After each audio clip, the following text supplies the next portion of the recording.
All right, so this is day 3, and came out pretty nice. So I can measure from left to right in the back, and we'll say it's 22 feet and 1/4 inch. Then I measure left to right in the front, 22 feet and 1/4, between 1/4 and 3/8. So we might be a 1/16 off total. That's totally doable. Measuring front to back, we're about so I measure from the front to the back here, and then from the front to the back here, it's about 1/4 off. I can live with it. It's not that big of a deal. So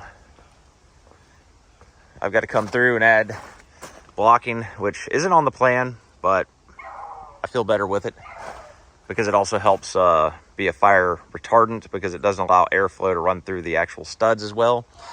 And then I've got to put my bracing in the corners again. So this is measured 7.5 inches to center for these UHD 8 hurricane ties. I'm going to show you how those go in a second. Got to finish that little bit of a stud wall right there. And let's see. So I just temporarily brace these at the front.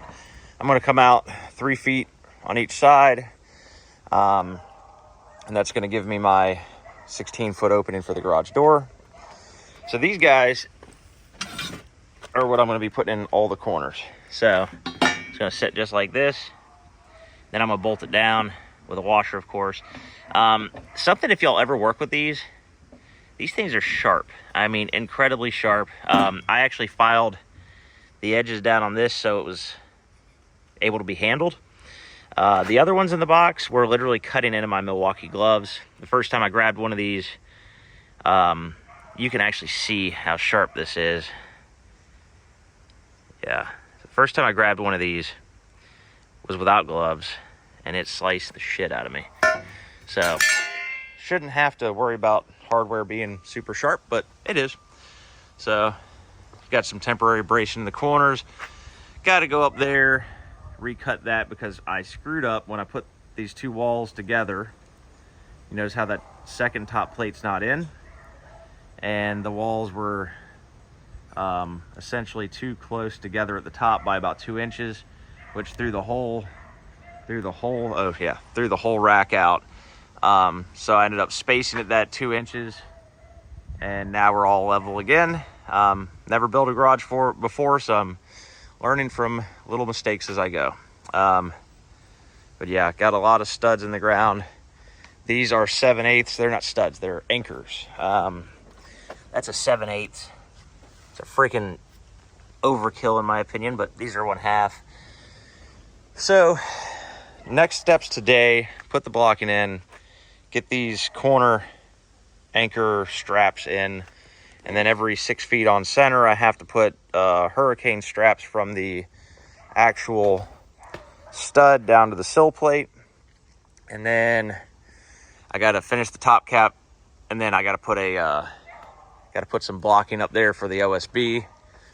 And then the next step should be doing the OSB, and then trusses. And if I had the trusses here, we could probably be done with all the framing by tomorrow. But I had to order those, so it's going to take maybe another week or so before they come in. And yeah, just waiting for the permits kind of made it so I couldn't really plan in advance too well for materials. They take about 2 weeks to be made, and I really, had it not been going into fall time and looking at bad weather coming up, I probably would have taken a week before starting this just to get all my ducks in a row, but don't really have that time, so I'm just getting done with what I can while I can. And wall's pretty freaking straight, guys. I mean, that's pretty straight. And I'm gonna run a string line on all the corners at the top.